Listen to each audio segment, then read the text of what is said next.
తాకట్టులో ఉన్న బంగారాన్ని విడిపించి ఆ రోజు ఆన్లైన్ రేటుకే మేము కొంటాం. Sharma gold company. ఈ చిన్నారి ఆ ఇంటి గారాల పట్టి ఇప్పుడిప్పుడే అడుగులు వేస్తున్న ఆ బుజ్జాయిని చూస్తూ వచ్చిరాని పదాలలో పిలుస్తుంటే తెగ సంబరపడిపోయేవారు దంపతులు. ఆమె జీవితం అనుకొని బతుకుతున్నారు. ఓ పూట అన్నం లేకున్నా పిల్లలకు పెట్టి పస్తులుండేవారు ఆ దంపతులు. డబ్బులు లేకున్నా చిన్నారి నవ్వుతో కడుపు నింపుకునేవారు. అలా ప్రాణంగా చూసుకుంటున్న బిడ్డ అనుకోని ప్రమాదంలో ప్రాణాలు కోల్పోయింది. ఇంటి ఆవరణలో ఆడుకుంటున్న చిన్నారిని మృత్యువు కబలించింది.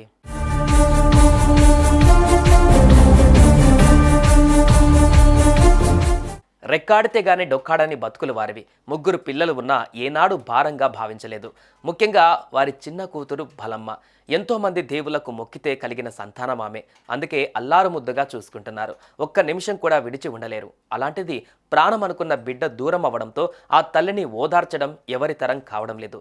తన బిడ్డను చంపిన వారి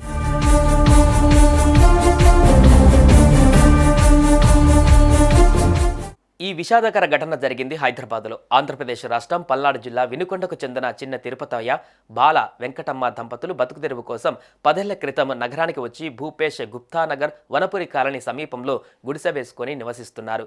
వీరికి ముగ్గురు సంతానం. చిన్న కుమార్తె పేరు తిరుమల బాలమ్మ.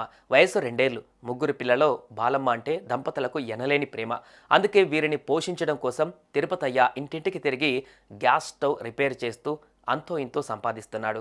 ఇంటి ఆవరణలో ఆడుకుంటున్న చిన్నారిని మృత్యువు కబలించింది.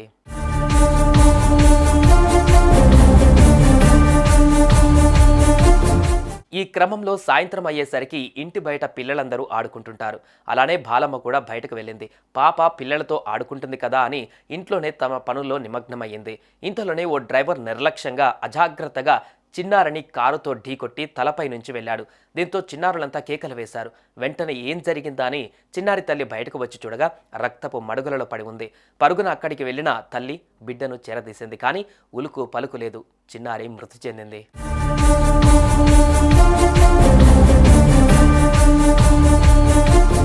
చిన్నారి మృతి చెందిన ఆ తల్లి ఆసుపత్రికి తీసుకొని వెళ్లాలని కోరింది. కానీ ఎలాంటి ఉపయోగం ఉండదని చెప్పడంతో ఏడుస్తూ కుప్పకూలింది. అటు స్థానికులు కారు డ్రైవర్ను పట్టుకొని పోలీసులకు సమాచారం అందించారు. చిన్నారి మృతదేహాన్ని పోస్టుమార్టం నిమిత్తం ఉస్మానియా ఆసుపత్రికి తరలించారు. కారు నడిపిన వ్యక్తిని అదుపులోకి తీసుకొని కేసు దర్యాప్తు చేస్తున్నారు.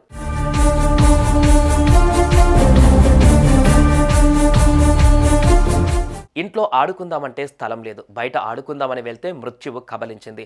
ఆ చిన్నారికి మాత్రం ఏం తెలుసు బయటకు వస్తే ఇలా తను చనిపోతుందని? ఆ తల్లికి ఏం తెలుసు ఆడుకుంటున్న కూతురు కారు చక్రాల కింద నలిగిపోతుందని? ఇదంతా ఆ కారు డ్రైవర్ నిర్లక్ష్యం కారణంగానే.